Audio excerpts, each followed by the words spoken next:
hundreds of trillions of microbes in us that are actually controlling us. There's a gut-brain axis. They control our thoughts, believe it or not, our moods, behaviors. The bacteria control the integrity of the lining of the gut. And so when you do not have proper integrity, the bacterial you mentioned as endotoxin can actually leak into the bloodstream and signal an inflammatory response to eating late. And the gut clock is kind of our bodies go through a circadian rhythm of just cleansing the upper digestive tract and sweeping everything kind of towards the end.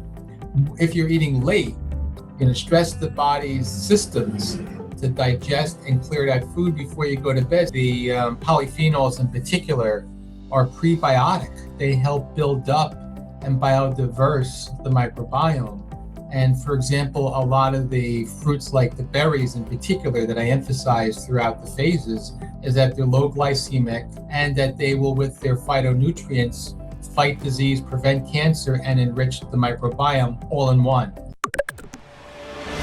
Welcome back, everyone. It's Mike Mutzel here with HighIntensityHealth.com. Thank you so much for tuning in. Today, we're live with Dr. Gerard Mullin. He's the author of a couple great books. The first one is The Inside Track, and his new book right here, The Gut Balance Revolution, which I would encourage you to check out. We're going to dive into the details about his book with him today and talk about SIBO, gut bacteria, gut inflammation, weight loss, a bunch of these different complex topics that are so pervasive in our society. And he's a perfect one to do this with because he's a board-certified gastroenterologist and associate professor of medicine at Johns Hopkins University. So Dr. Mullin, thanks for being here. My pleasure. Thank you. I think a great starting point, Dr. Mullin, would be sharing your personal story and your weight loss journey and how you realized that there was more going on than just calories in, calories out, and over-exercising and under-eating. So let's kind of talk about your weight loss journey and your profession in gastroenterology. Yeah, I was a heavy kid, mainly in high school, not so much in grade school, and not really clear why, but now it's clear to me now why that was so. And so there was a day I went to the doctor's office with my mother for mononucleosis, right? And you know that condition, you get a sore throat, you don't feel well. So I had lost maybe, 5 or 6 pounds, maybe, over a week. And then she was very concerned the fact that I wasn't eating.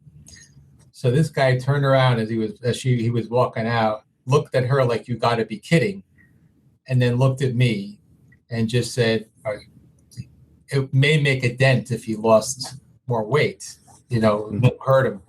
And just kind of like, just the mannerisms were very telling. So that was like an aha moment for me. Is kind of like, well, he has a point. Not the nicest guy to emulate, but he had a point.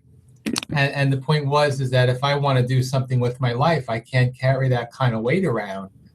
And so I started searching for a solution, right? And so I started getting into fiber. I started getting to yogurt, especially. I really didn't even know what yogurt was until I was late in my teenage years.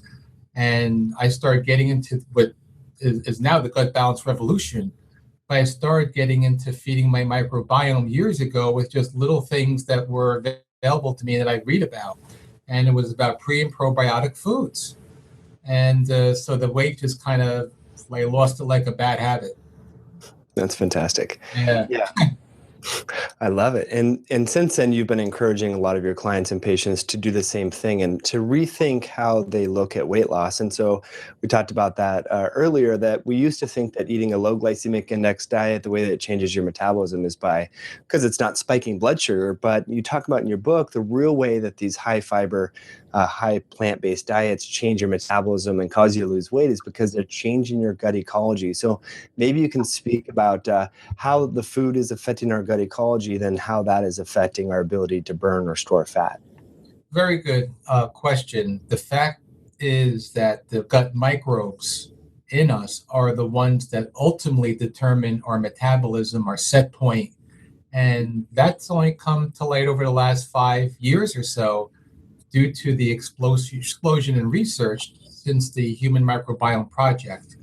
And so what's really happening is that we have these foods that we think are just calories in, calories out. And what they're actually doing is they're actually changing the populations of bacteria so that they're more biodiverse and that they thrive, and they in turn signal our gut hormones, they signal our appetite, they actually change our metabolism, the way we handle fats, all by these miraculous mighty microbes deep in the recess of our bowels, no pun intended, but they really control us. Yeah, it's pretty profound. So if we can kind of drill down some of the mechanisms here, and again, you dive into this in your book, but we have a lot of people that ask questions, so we have endotoxin, that bacterial appendage on gram-negative bacteria. We have short-chain fatty acids. There's motility. What do you think are some of the most powerful ways, as in terms of your perspective, that bacteria help our metabolism or help us burn fat better? What could you say about that? Well, a few things. First off, what happens is that the bacteria control in the local environment the integrity of the lining of the gut. And so when you do not have proper integrity, right, the bacterial bile, what you mentioned is endotoxin, that can actually leak into the bloodstream and signal an inflammatory response. And the aggressiveness of that response is going to really be predicated upon the load of the endotoxin and your own genetics and the health of your immune system. And so that inflammation itself, as you know, long-term, many degenerative diseases, not all, have common thread of chronic inflammation. But in terms of weight metabolism, it also causes insulin resistance and really causes us to divert our energy into really more fat building than really muscle building. So that is one way the gut bacteria do it. The other way is through gut hormones that maybe we'll touch upon later. And the gut bacteria actually ferment our foods and help us ferment those fibrous foods and actually elicit the production of gut hormones like ghrelin that's made by the stomach and GLP-1, GLP-2, and peptide YY. These control our motility. They also control the signaling of lipoprotein lipase, and ultimately they determine the way our appetite is signaled and ultimately what our metabolism is. So the bacteria have indirect effects, but they're profound effects on our metabolism. Really well said. And I like how you phrase it, that it's really the bacterial shifts that drive inflammation due to a barrier defect.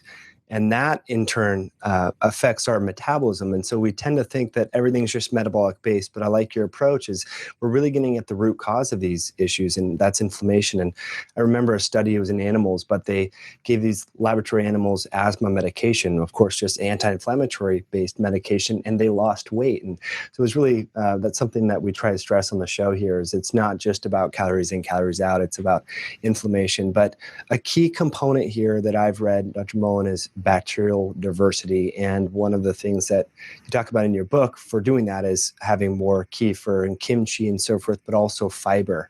So maybe talk to us about, how fiber is revving up our gut bacteria and some of your favorite fiber sources. Okay, very good. So diversity and biodiversity. When I think about diversity, one thing I think about is like a symphony. So if you go to your local concert hall, and you see a 4 or 5 piece, musicians, they're playing a concerto, it's very nice, but more profound if you have 30 or 40 in an orchestra, that has a very different tone and a very different effect, more powerful. And so I think of the microbiome in the same way with diversity, is that you have all these different instruments and all these different types of, players that are doing something different, and the symphony and the totality of what happens is in the collection of that synergizes and produces a very important physiological effect, let's say, in the gut, just like the music and the notes would have very profound and very, synchronous effect on the harmony of the music. And so if you start reducing the biodiversity of the bacterium, you're reducing the type of functions or the metabolomics of those bacteria types. So if you only have 5 different types of bacteria, you have a very narrow spectrum of metabolomics. Your physiology is going to suffer, right? And just like the sound, you may have a nice sound with those 4 or 5 players, but it's not going to certainly be the same as that full orchestra. So that's how I look at biodiversity, is like the more you have, the more metabolomics and functioning you have, the better your health and better your resilience. And that's the key that comes up, is resilience, because the more resilient you are, the more you can take the hits and keep going, like from the Rocky movies. You keep going. And in aging, those who do well and live long are able to take the little insults and little hits and not die or be in a hospital and they get wiped out, is because their biome rebounds and it keeps going, and it helps your physiology. Yeah, let's pause right there and then talk about going on a gluten-free diet. And I've read some studies that show that when you get off these, even grains, I know we kind of vilify grains due to the immunological role that they may have in a deleterious way in our body, but we know grains also provide fuel for the microbiome. And so studies have shown when people get off grains, their gut ecology shifts in a negative way. So and along those lines, in your book, you talk about doing a short-term ketogenic diet. So maybe that will kind of answer the question right there. If you could explain that, when we drop the grains, what happens, and why do you recommend just a short-term ketogenic diet? Well, thank you. The reason why I recommend the short-term ketogenic diet, it's like a jump start. And we call it reboot. Just like you reboot your system at home and your computers, and I do it here at work periodically, we reboot our system as a refresh to reset our metabolism. And once we start losing some weight with the ketogenic diet, and it's a high quality protein diet, and really the low carb part of it is the junk, right? You're still getting, good carbs. You're still getting fibrous vegetables, let's say, and good whole grains that are not glutinous. And so the reason why I want to get a little bit on the ketogenic side, right, just on the border of ketosis, is so the person starts to feel the weight loss almost immediately, and they reverse the tide from weight gain into weight loss. And then they feel, and they have now new momentum. The momentum switch is immediate. They're not starving themselves at all. And it's a very short-term effect, maybe 2, 3, 4 weeks max. So they don't have to really get into this whole, oh my God, I'm on this Atkins diet. How am I going to do it? I got to do X and Y and Z. I'm going to starve to death. I'm going to have all this high fat. And sometimes in the early Atkins days, they'd be eating cheeseburgers, and somehow that was part of the, this healthy Atkins plan, right? So that's why I do that, in the beginning. And what that does is, by cutting the junk out, is that you're going to increase the biodiversity just by taking these things out that normally reduce the biodiversity, and the sugary refined grains and the things that are very bad for you. So that's kind of why I do that in the beginning. But would we not want to do that long term? And I guess the reason why I asked this, Dr. Mullin, is right now in the internet world and the CrossFit and everything, a lot of people are getting off the grains, and I think they're missing out on a high fiber source. And I'm not a pro grain guy per se, but you offer some nice alternative, gluten-free type grains. So talk about the importance of these the phytonutrients and also the fiber from grain-like products, and how they fuel the growth of bacteria. It's a very good point. And one thing I mentioned is that the good colleagues, Bill Davis and good friend David Perlmutter, they believe that grains can have some root causation in terms of problems. And I think although they see wheat as the common evil, and that raises other conversations about how the wheat is processed and the pesticides that are being used that may have their own problems, right, that we see with gluten sensitivity. What I try to do in the way I look at grains is that the fibrous, non-glutinous grains, like quinoa is as you saw in the book, is one of the ones that I really promote. I mean, brown rice is great too. But when you look at a low glycemic index, high fibrous, high protein, superfood, I mean, quinoa is really at the top of my list of things that people underutilize, and it's delicious, and it goes in a lot of dishes. So, and oats that are gluten-free, and seal cut oats in particular, I love. So I think grains, you got to have a varied diet and have a good mix. And I think the paleo people may not want to hear that because, in the hunter-gatherer stage, and we can talk about meat and game meat a little bit later on perhaps, But, they could make the argument, well, the caveman didn't really get into grains, but, it's been in our lineage for how many years? And I think good grains, to a limited extent, is good as a good carb for us. But if there's people who are having so many grain sensitivities, explore the gut and see what's failing in there, and see what's going on. And you mentioned the leaky gut and those things. And when I hear about multiple food sensitivities, it kind of brings us back to that as a suspect. So I think grains are good to have. I keep it down in the beginning of the first phase when I reboot the gut, and low FODMAPs as well. We could talk about that, is so we can keep the carbs low so you can start to get into ketogenesis, and that's all. I wanted to make a little bit of a stink about this and have you expand on that like you just did, so that we can kind of segue into the study that you highlight in your book from one of your colleagues at Cleveland Clinic. And I love how you get into details about this. Professor was using a George Foreman grill and giving students steaks. And basically what he saw is there's a difference in gut ecology. So why don't you share with us the details of that study so that meat eaters can kind of get a grasp of, that they should eat more vegetables and the importance of that for their gut. You see, what's unfortunate is that, meat has conventional meat, conventionally raised meat has some issues worth discussing. And we'll get into the antibiotics, I hope, a little bit later, which is to me the prime issue I have. But meat itself, they gave the hamburgers to the med students, right? Med students, unfortunately, have been at the wrong end of a lot of different studies that are not too healthy. But if you measure what goes on in the gut biome with red meat, it turns it into a less biodiverse, let's say more pathogenic, rich, ecosystem that's unhealthy. And so what happens, though, the interaction of that with, let's say, the carnitine in the meat starts to, produce TMAO. And that in and of itself can really turn on cardiovascular disease. So we all kind of knew red meat was kind of a bad actor, cardiovascular wise, and we all kind of blamed it on saturated fat in the meat. And it is pro-inflammatory, it's omega-6 rich.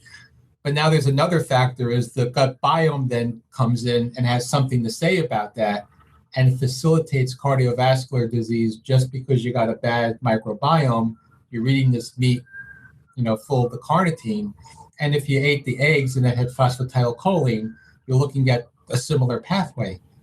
And even though, eggs have been demonized and now they're back, just like, a lot of things that were fashionable years ago. At one point, margarine was supposed to be, the greatest thing. But, don't fool Mother Nature, as that old commercial used to say. And, butter was obviously the better choice if it's grass-fed.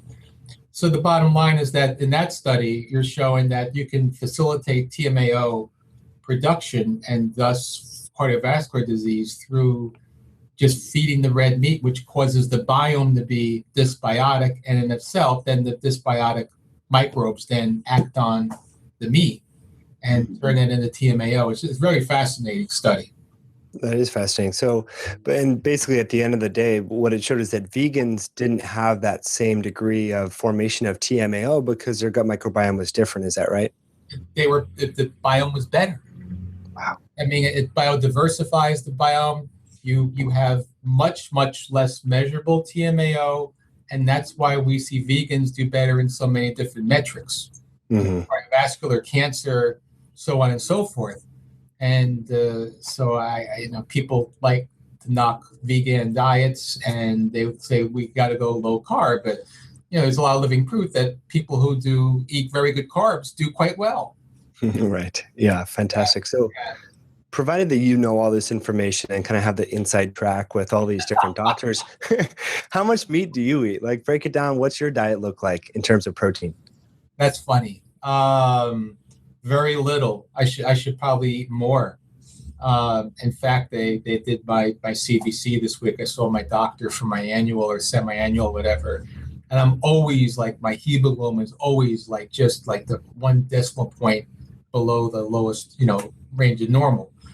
And it's kind of like, just have another steak once in a while. It's kind of like, for me, once in a while, it'd be like, once a month or or twice a month, maybe. It's very little.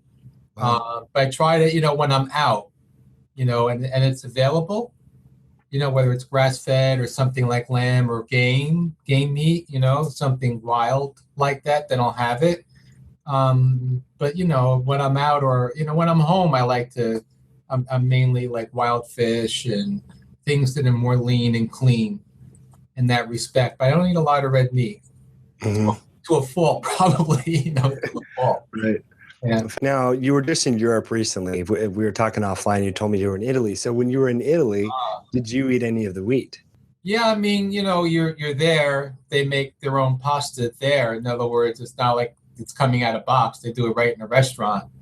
There was one place it was like overkill with what they were doing with it.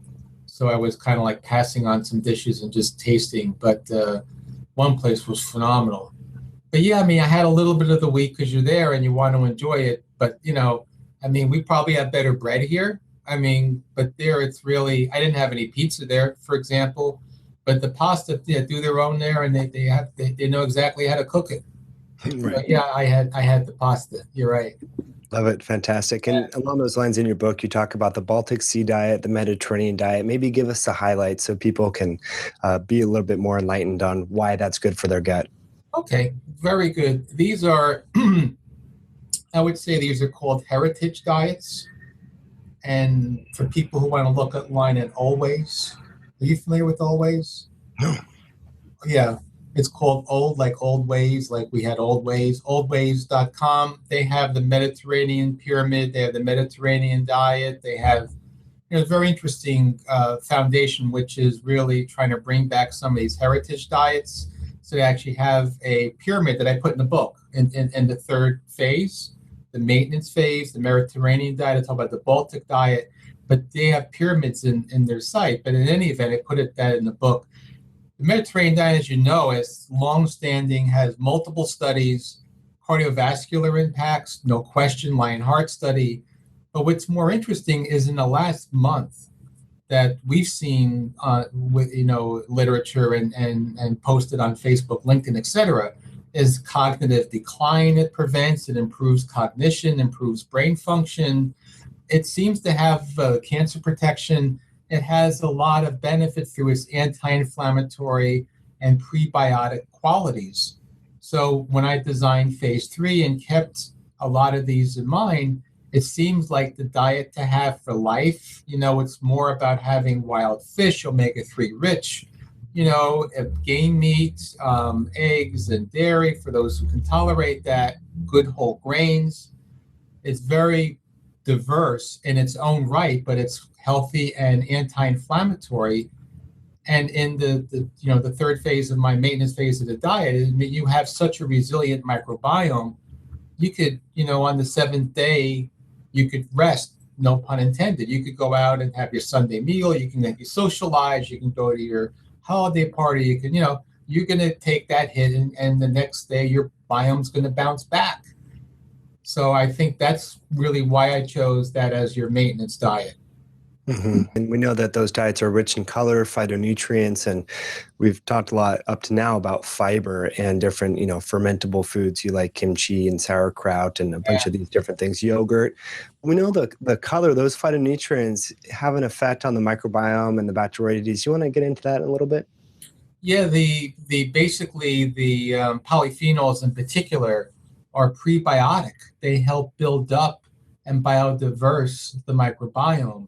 And for example, a lot of the fruits like the berries in particular that I emphasize throughout the phases is that they're low glycemic, low FODMAP, meaning that they're not really highly fermentable in respect that they're going to cause a lot of symptoms and gas and bloating, and that they will, with their phytonutrients, fight disease, prevent cancer, and enrich the microbiome all in one. So they're truly an incredible superfood that I have really in all 3 phases, as an example. Yeah. Love that info. And one aspect of the book I guess we haven't really talked about up to now would be dysbiosis. You highlight dysbiosis a lot in the book, and you have some cool charts and diagrams. So maybe talk about maybe digestive dysfunction and dysbiosis and some takeaways that people can implement, in their life to improve their gut ecology. See, our bodies are meant to have a very low burden of bacteria in our upper digestive system. And we're meant to have a nice, rich mix of anaerobes and aerobes that really start to increase as our gut gets closer to the colon. Obviously, the most rich source and place for that is all in the colon. And so what happens over time is that we're supposed to really be able to sweep out the bacteria in our upper digestive system. And we have hydrochloric acid, we have digestive enzymes and bile and pancreatic enzymes, and all those things keep the bacterial burden low down. Now, we could talk about a number of ways that we can, have these systems off, right? With these proton pump inhibitors, or just with gastroparesis, a slowing of our system, other medications that slow down our gut, or with pancreatic insufficiency. There's ways by which we don't have those protective defenses in the upper gut. The bacteria build up, and in that case, we have SIBO, or small bowel overgrowth, which is an example of dysbiosis. Dysbiosis is really an abnormal population of microbes that colonize a particular area of the body. We could have dysbiosis on our skin. We could have dysbiosis in our general urinary tract. But particularly, we have dysbiosis in our gut because that's where 90% of our microbes are. Right. And when we have that dysbiotic mix, that's when we set the stage for disease. Interesting. Now, you talk about in the book small intestinal bacterial overgrowth. You see that in a much higher prevalence in overweight individuals, and I believe feel that that's a contributing cause. Is that accurate from what I inferred? Yeah, there is a particular one study that I cite in the book about IBS that 2/3 of individuals who are overweight or obese have the symptomatology of IBS like symptoms. One study was talking about gastric bypass surgery, and they measured that they had SIBO. They actually gave the Lactobacillus gasseri, one of the probiotics, which made the SIBO get much better, right? So we know that patients even post-bypass because of the blind limb, and also patients who have overweight and obesity they clearly have dysbiosis. There is many studies and meta-analysis about dysbiosis, and particularly with firmicutes, which is a fat-forming phylum. I mean, there's a lot of F's there, but fat-forming phylum or strain of bacteria, as opposed to the Bacteroidetes that you had just mentioned before, with bifidobacteria as an example of an organism that's really a lean metabolizing microbe. So once we have dysbiosis inside, that's going to really foster fat-forming types of metabolism, and that's why we pay attention to dysbiosis. Now, what are the top reasons why people get dysbiosis? I mean, you talked about some of the clinical issues, gastroparesis, pancreatic insufficiency, but are there other lifestyle factors? I know you're not a fan of eating late. Maybe we can weave that in. Like, what are some things that if you could say to someone listening and they're driving their car right now to not do to avoid dysbiosis or SIBO? Well, there you go. I mean, you mentioned the eating late and the gut clock. I mean, the gut clock is kind of our bodies go through a circadian rhythm of just cleansing the upper digestive tract and sweeping everything kind of towards the end. And in order to do that, it's kind of like going to a football game. And after the football game, the stands are pretty littered, and someone's got to come in and sweep it all towards the field. Or like you ever see it on TV where it's snowing and there's like in Buffalo and they get 2 feet of snow, or in New England this winter, and everybody's got to sweep it down and try to clear the field. But what if they didn't do that with the litter, and then all of a sudden you walk in next time, it's going to build and it's going to build, and you're going to have a proliferation or overgrowth of that junk. And that happens in the gut, right? So if you're going to eat like 11 o'clock at night, so like when I was in Italy, and they'd say, we'll pick you up 8 o'clock at night. And I'm saying, what, for a dessert or a cappuccino? No, for dinner. And I'm saying to myself, you got to be kidding me. But that's the custom. One night it was like 7 and it was done well. You didn't have to wait a long time for your dinner. It was good food. Second night, a little different story. 8 o'clock at night, it was all rich. You felt like, you definitely carry your digestive enzymes that night. But in any event, if you're eating late, you're going to stress your body, especially a high quantity. You're going to stress the body's systems to digest and clear that food before you go to bed. So unless you're kind of working a night shift and you're going to be up all night for whatever reason, don't do it. I mean, you really shouldn't have anything heavy after 6, no more than 7 o'clock at night if you have a very strong, digestive system in terms of turning around food pretty quickly. But 4 or 5 hours before sleep should be it, unless you're just snacking on, grazing on something. I've got nuts here. I keep that here. We could talk about grazing and skipping meals and all that, but anyway, so if you graze a little bit and have some tea, that's fine. Your gut will clear it out relatively quick. You don't want to have a buildup, right? Just like you don't want to have buildup in your teeth with plaque. You don't want to build that up in your upper digestive system, or else you're going to have SIBO for sure, and dysbiosis later on in the gut. Mm-hmm. So basically what I infer from that is we're all susceptible to SIBO at some level if we participate in, the American lifestyle, eat late, stay up late, eat high fermentable foods and so forth. Oh yeah, especially with the American diet, the Western diet, which is high in saturated fats and refined sugars and carbs and refined flours and all those things the bad bugs love. And so you will reduce your biodiversity, you will have less of your bifidobacter and all the good guys, and then basically you turn your gut from a very thriving garden into a cesspool. Mm-hmm. And you call it the fat-forming firmicutes. Those are the fat bugs. They proliferate. In fact, Dr. Gerry Wu at University of Pennsylvania showed within 24 hours, you can really mess up a good gut just with the Western diet. Wow. So don't supersize me. That's what that guy's gut looked like. I mean, he looked horrible, in many respects. But at the end, I would hate to see what his microbiome looked like. Yeah, that's incredible. Yeah.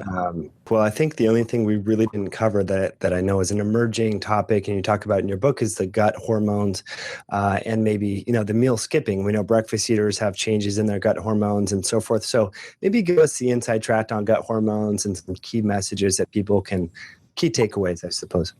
Well, I think the idea there is that the fiber we eat get converted by the bacteria into short-chain fatty acids.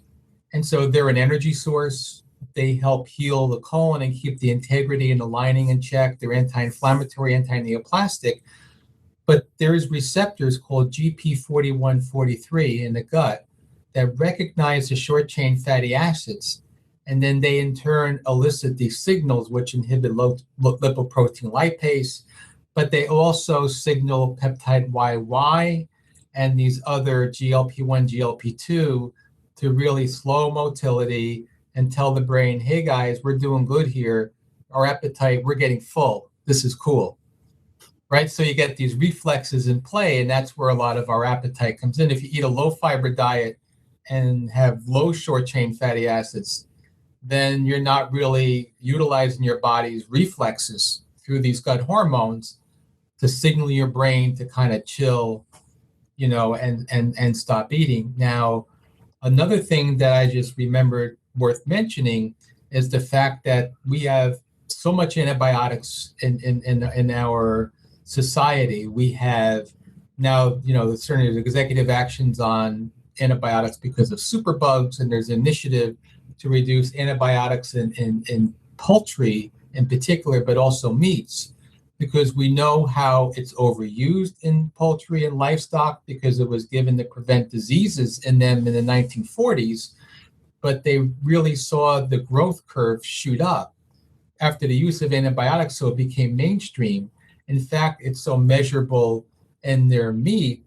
So we know that the amount of antibiotics that you actually are consuming is enough to turn you fat, because Drs. Blazer and Marty Blazer and Dr. Cho from NYU did the studies to show they gave these mice who had a normal microbiome a tiny amount of antibiotics, which is the amount that you and I would consume 2 to 3 portions in a week if we did so. I don't do so, but if we did so, that amount of antibiotics is enough to make that mouse fat on a gram per gram basis. So it's not like we're flooding the mice with antibiotics. We're giving just a tiny amount on a weight basis. So we know the antibiotics, even in our milk supply, because the USDA kind of polices, that, and 90% of the time people comply with it. But what about the other 10% that's out there that you're getting antibiotics in your milk? And you're certainly getting in your meat. And if you're a meat eater and it's not organic and it's not certified antibiotic free, this is ruining your gut. So now there's an initiative because of superbugs and C. difficile and all that. That's the reason. It's not that antibiotics are overused, which they are. The government's flipping it around saying we got to control. We have antibiotic shortages. We're having a superbug problem.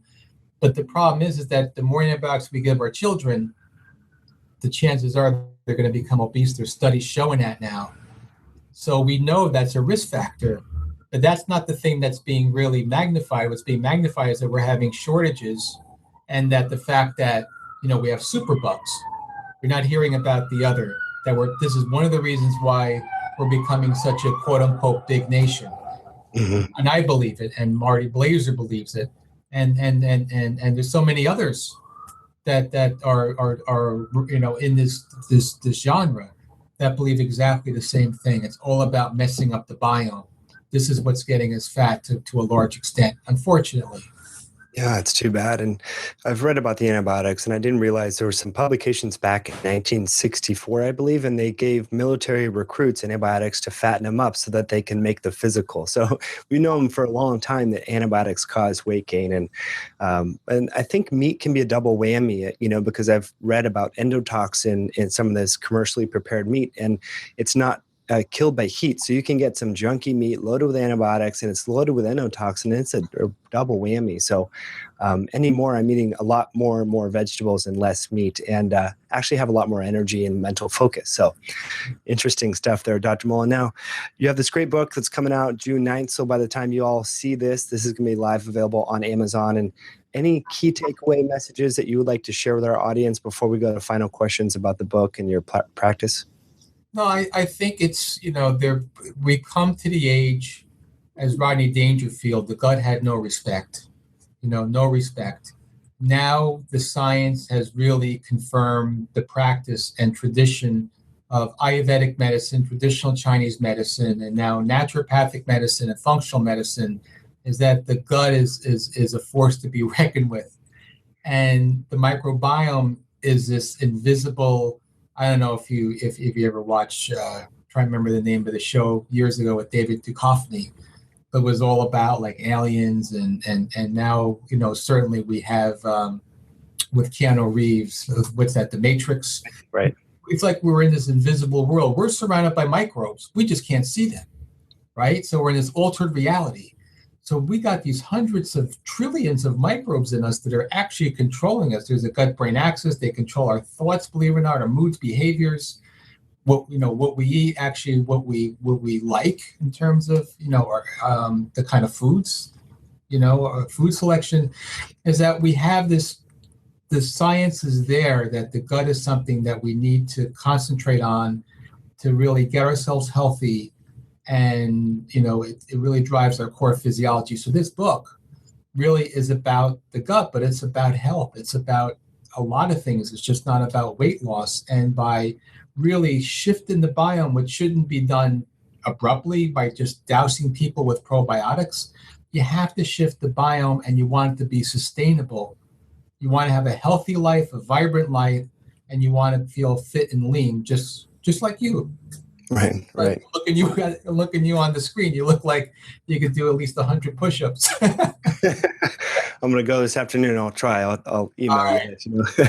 Yeah. I think we're on the precipice of a huge shift here. And I think, children and future medical students 20, 30 years from now are going to look back at us and, and kind of laugh and think that, because when we talk about medications now, even metformin changes gut ecology, and and affects gut hormones. And so I meet with a lot of doctors, talk with a lot of doctors, and I think people are still in the mindset, the gut's there, but they think of the gut in the terms of probiotics and this and that. So I love that you're bringing this conversation to, like you just said, the mainstream, and allowing people to understand that we're more microbe than human, and they're controlling us, not the other way around. So funny, isn't it? Yeah. Great discussion. I mean, could you imagine being a medical student, 100 years from now, they're going to look back at us and just giggle.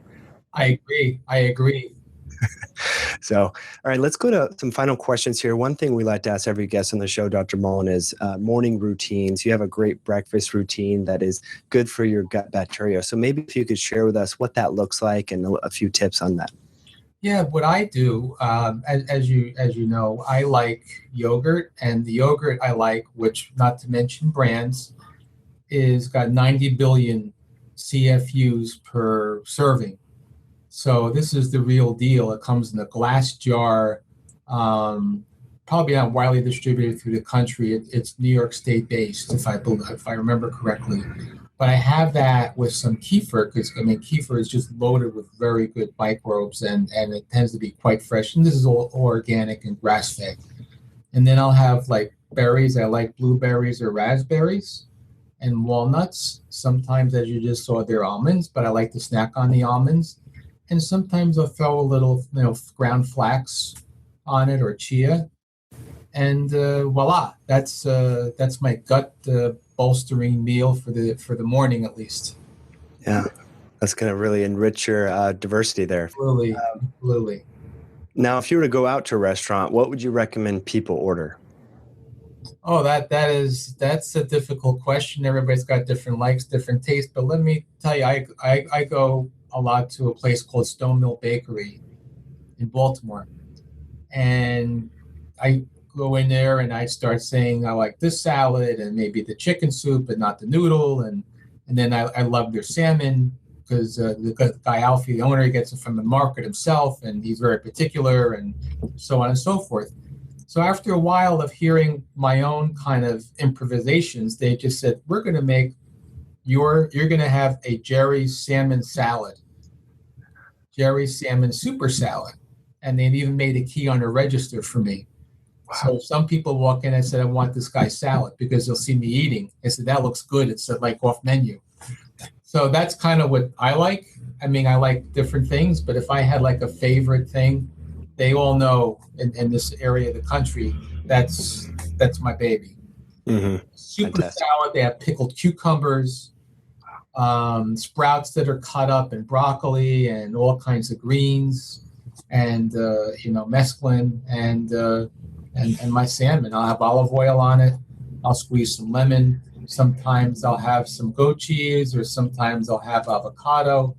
It's just, but that's kind of like what you're looking at. Yeah, I love it. Thanks for getting into the detail there. You're making me hungry. I'm a detailed guy. Just look at that book. Yeah, it's very detailed, very thick. I'm holding it right now. So speaking of detail, let's get into supplements. And one thing we like to ask every guest on the show is what is their favorite herb, nutrient, or botanical? And you don't have to mention names, but something that you think that a lot of people would really benefit from, and you recommend and possibly take yourself. What is that and why? Well, even I do take let's say a I wouldn't say antioxidant, but it's a combination of herbs and natural products that downregulate NF-kappa B. Because NF-kappa B is a signal transduction that mediates inflammation. So if you want to cut down inflammation, a lot of things do it, like green tea and vitamin D and curcumin and boswellia. And, the list can go on about the things that do it. That baby, that's got a mix of all of these. But if I was ever stuck on a desert island, I would say the one spice that I would have would be turmeric. So curcumin, I think, is cool. It's been shown, turmeric, curcumin, curry, however you want to put it, cardiovascular disease, prevent cancer, diabetes, inflammatory bowel disease. It's profound. The literature on, especially curcumin, because obviously people look at the purified form because they can control for what's in it on a scientific level. That's the one you don't want to be without. Yeah, I love it. Well, a lot of you listening probably shop at Whole Foods or a local co-op, and many of these stores, these organic natural food stores, sell the turmeric root, and it's great to cook with and put in your stir fry in your meat if you are going to have it, or your salad, smoothies. It's amazing. You can get it from all different directions and angles, and try to have it daily. So, great tip there, Dr. Mullin. Now, the final question would be, if you were to bump shoulders with a congressman, maybe Barack Obama, or someone, the future president, perhaps, what sort of health or lifestyle tip would you share with them? And maybe, under the assumption that they would implement policy around it in the future, what would you tell them and why? Well, one thing that is a frustration for many of us is the fact that the foods that are the most healthy are the least affordable, and the foods that are the least healthy are the most affordable. So it's easy for someone to go to McDonald's, sorry to bring up a brand, or go to a fast food restaurant and order pizza. I mean, it's easy to really take in a lot of bad foods, destroy your biome, that are highly glycemic and get you sick. Very easy to live on that.